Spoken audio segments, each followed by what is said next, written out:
Alright, what's up 2A crew? It's Rizzo with Fitty and Tactical. Like we said before, starting a new series on dry fire. So dry fire practice is essential.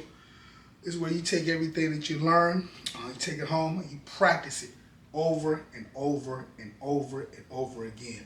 A lot of the top shooters you see, they didn't get to be great by firing on the range. They got to be great by practicing and doing the dry fire drills over and over. So what we're going to do is get into the basics, and then as we do more videos, we'll show you some tools you can add in to help you shoot better. All right, so first, we'll probably do this in every video. We won't go over marble. We won't go over the firearm safety rules. Even with dry firing with a plastic gun or unloaded gun, you want to follow your firearm safety rule. First one is to treat all guns as if they're loaded. And if they, even with this gun, like we just said, this is not my safe direction. So if I'm going to point the gun, I'm going to point it this way. But we can go the 180 rule. This is what we're doing in here. But that's our safe direction. So follow that rule. Know your target and what's beyond.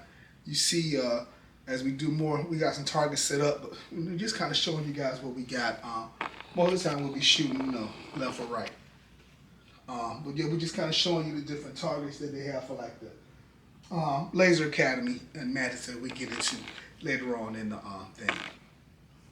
Finger off the trigger until you're ready to shoot. Even though we're dry firing, you want to practice. And this one go over there, your good grip. So your good grip is your finger is up off the trigger, right in that little spot between the slide and the frame. So that's what we're going to practice. So keep that in mind. And did I miss any? Know your target, what's beyond, everything. Okay, finger off the trigger. Don't point the muzzle at anything you're not willing to destroy. So I'm gonna point it here and here, but I'm gonna try not to point it at my cameraman too much because he likes to live. So please don't hit me. Unless we're doing something, practice. So that's what we're gonna try to do is keep the firearm safety rules. The main one, the newest one you're gonna want to try to remember while we're doing dry fire practice is no ammunition in the room that you're training in. So we don't want to make any mistakes. We got a couple of firearms here, and if you see, they're all unloaded. A lot of times we won't even bring the magazines in, but you can see it's unloaded. There's no ammunition in any of our firearms that we have. Everything is all right. So you can see 365 XL is empty, and I have this one here. We are empty. So as you can see, all of the firearms are empty. They're clear. Cameraman, you got any ammunition on you? None at all. All right, so nobody else in the room, so we're clear. No ammunition. That's one of the rules you want to do. You don't want to take a chance on inadvertently loading around into a magazine that you're dry firing, pull the trigger, and something bad happens. So no ammunition in the room while you're dry firing, period. So today we'll practice. We're gonna use my trusty everyday carry, my little 365 XL. And what we're gonna do today is go over your handgun grip. And trust me, you're gonna see a lot of videos on this channel about grip. We're gonna give you the basics, and then as we move on, we'll show you different tips and tricks how to maintain and get a good grip on your gun, on your firearm. So the first thing that you always want to do is this little section here, the webbing of your hand, right in here. You want to get that up in there as high and as tight as humanly possible. Sometimes you will get your hand to kind of go up. You see how that kind of goes up a little? That's kind of what you want to do when you get your handgun grip. The main thing you want to make sure is that it does not go above the slide. So, unless you don't know how you're going to do that. Yeah, so you're going to get slide by it. So, hand high and tight up in there. And then you're going to take this index finger is going to be straight. You're going to take these 3 fingers here, and you're going to wrap them around the firearm like so. That's how you're going to get your grip. 3 fingers going around. This finger is up and off of the trigger guard. A lot of people just like to put their finger right on this line here, right in between the slide and the frame. You can kind of get a reference point for feeling how that goes. If we look at the other side, you can see that my hands are wrapped around the frame tight, and I keep my thumb up because we want to use all of this space here for our support hand. So that's where we're going to go next. So keep that thumb up. So that's the first thing you do is to get your good grip is like that, and you have it like that. So now we want to do, you see all this space here between my fingers here and the palm of my hand. This is where we're going to put the palm of our support hand. Now, a lot of people will tell you to kind of cant your hand that way. So your thumb, you want both thumbs facing forward. So you want to cant your hand that way. So when you grab it and put your palm in there, your thumb is already facing forward. See, and then you just kind of rest the other thumb right on top of that. But I got as much hand in there, and I'm grabbing as much of this gun as possible. You see how that looks? And then if you kind of look at it from the top, you'll see a lot of times people will tell you that if you're doing it correctly, your thumb and index finger will be about the same. That may or may not be the case. I always notice subcompact guns, it's always the same for me, but as I get larger weapons, my hands place a little different, so that's not always the same. On the other side, just going to place your fingers kind of on. Now, this is the part that a lot of people will have different things about, but I'll let you kind of put your fingers just right in between the knuckle of each hand.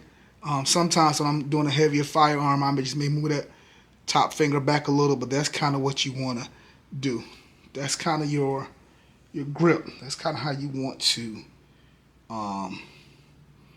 grip your gun. All right, so now let's talk about how much pressure, how tight a grip we want on this gun. You don't want to grip tightly with your fingers. What you want to do is kind of, you want to squeeze, kind of push in with the palms of your hand. It's kind of like, some people may describe it as wringing out a towel or maybe breaking a nut in there. And one thing I've learned is as you bring the gun out, you can kind of use your elbows to kind of just help you squeeze in, just kind of press in pressure from the rear. So that's kind of what you do. You don't want to be squeezing too tight with your fingers. You just want to kind of put pressure on the gun, kind of a push-pull from both ends, So that's kind of what you're doing. It's hard to kind of, just kind of squeeze it in. Squeeze it in. And the main thing you want to do is keep this gun in line with your wrist. So you don't want to kind of be bending. You want to just kind of keep it straight up, and that's kind of what you're doing. So as I extend out, I am squeezing in and getting that pressure. Sometimes some people will tell you to try to get like a 60-40. I don't know how you kind of justify which is doing 60, which is doing 40, but you just kind of want to, as you shoot, you can kind of notice, and maybe even do like I do sometimes, film yourself. You can just kind of notice as you shoot and as you squeeze, how much pressure you're doing as you're shooting, how much the gun is recoiling in your hand. That can just kind of help you get the right grip. And then as you find that good spot, come back in, like I say, dry fire, and just practice that. And we'll go over sight alignment, sight picture, but just kind of briefly. I've always heard that if I'm dry firing, is that messing up my firing pan? No.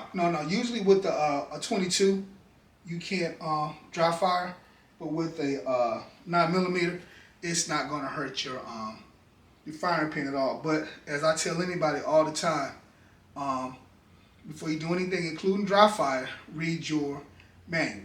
Because I have a 22, a Mark IV light, and that one is actually rated for dry fire. So I can actually dry fire 22 with the Mark IV. So yeah, it's not going to do any damage. Revolvers and 22s, you may not want to dry fire with those. Read your manual, check it to make sure you can. But yeah, with the modern striker fire pistol, 9mm, no damage to your firing pin at all. So you can dry fire to your heart's content. When you dry firing, you want to practice over and over and over again. So practicing getting you a good grip. It's going to improve your accuracy. If you're practicing your presentation, when we talk about presentation, we're talking about bringing the gun up to your eye level. We'll go over this in a future video. Before, just for kind of getting into it, you kind of coming like from a low ready. You're not going, you're not bringing the gun up. You're not, fishing or bowling. Just kind of bringing it straight up to your eyesight, to your eye line, to whichever eye you got on there. And then that's what you can just keep practicing that with get your good stance, and you can just practice your grip and presenting the gun.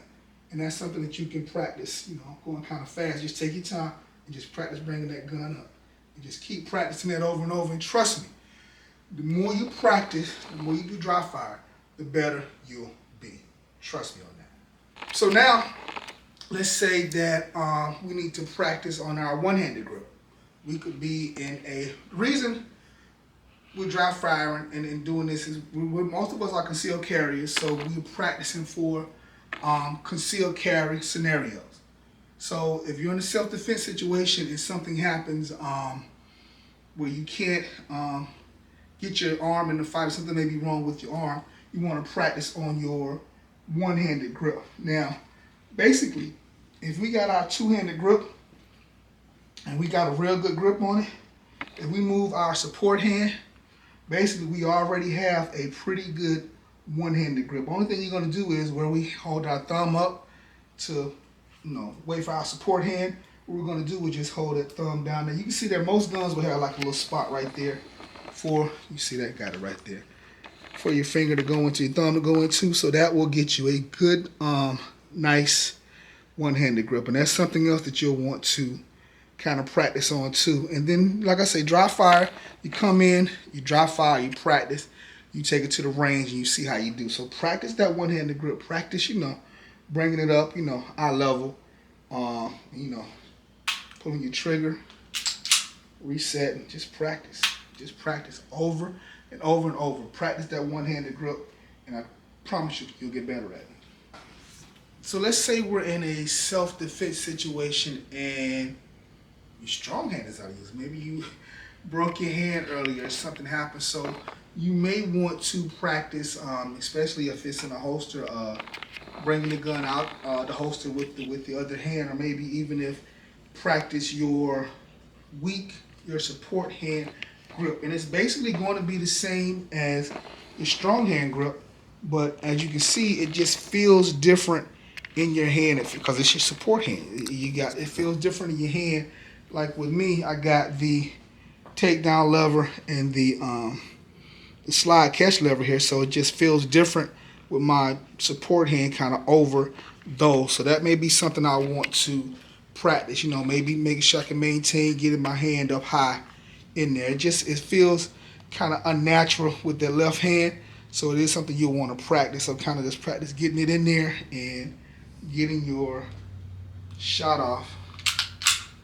Practice that, just kind of practice, lining it up. You're using your left hand. If you're right-eye dominant, you may want to try to move that over a little, may take your shot off a little. So just kind of, you want to practice.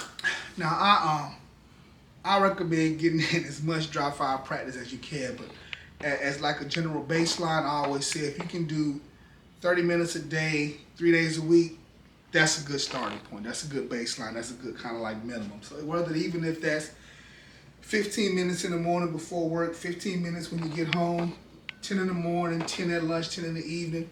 Just try to get in 30 minutes a day. If you can, 15, 20 minutes a day may be good, but just 3 days a week, just try to get in there and get your practice in as much as you can. Because like I said, the more you dry fire practice, the more you do that grip, that presentation, the better you're going to be when you get out to the range. Also, we're showing you guys a lot of different things in each video. Don't try to do everything all in one training session. Like we showed you how to do your two-handed grip. Practice your two-hand grip for 15 minutes that morning. Maybe come home in the evening, practice your one-hand grip. Practice your left-hand grip. You may even practice kind of like if something happens and you need to switch over to that left-hand grip, just kind of practice, going from a right-hand grip to a left-hand grip. Even practice, if you need to, practice shooting with two hands left-handed. It's weird, but I guarantee you, if you practice it, you'll get it, and you'll be efficient at shooting with both hands. I need to get in a lot of left hand practice, so I'm going to do support hand practice. So I'm going to do a lot of support hand practice, so that's a good thing. Now, like I said, I do recommend shooting with your firearm that you're going to carry or that you use for home defense. But I do realize that we have a lot of new shooters out there that are not comfortable, may not feel comfortable with a real firearm, even if it's not loaded. So that's why you got things like the plastic gun. We talked before about the little laser gun with the laser on it, so you can try that. Plastic gun, laser guns, air guns. Like I say again, I recommend this air gun. This is a SIG P226. It feel. Hold that camera, man. Tell me how that feel. Oh yeah, that feels real. That feel like the real thing, right? I like that. Feels like the real thing. See, so yeah, if you're gonna practice with a air gun, I recommend. I think this one is out of juice, but see. If you didn't told me, should have got him because I had my finger on the trigger. You should have corrected me. Oh, you're right. I should have.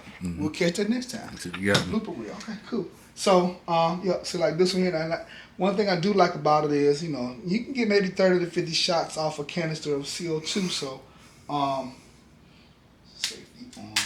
Safety on is just not going to do anything. Safety off, you can get your little blow. It's not like real recoil, but yeah, you can get that. So, I recommend if you maybe can't have your real gun in the house, and you just you're not to the point where you're ready to dry fire with the real gun, air guns are a nice alternative. I think the next video we're going to go into sight picture and sight alignment. I just want to let you guys know that I did start a Manus X group.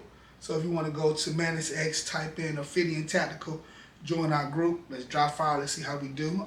Maybe we get enough people in. We'll start doing some contests, maybe give out some ammo once a month or something like that. So we'll see how it goes. So if you dry fire, or if you want to learn more about dry fire, you got comments, you want to tell me some things that you do or videos you want to see, drop me a note down in the comments. We'll get at them, okay? So until next time, we'll see you guys a little later to the next video. Until then, you guys stay safe, shoot straight, train. All right? Peace. All right, so here at Ophidian Tactical, we're trying to give you good quality content, especially for new shooters, people that may be underrepresented in the community. So if these videos are helpful or informational, like and subscribe. Just kind of help grow the channel. That's what we're trying to do, is grow, get to as many people as possible. So if you like what you see, like and subscribe. All right? You guys stay safe.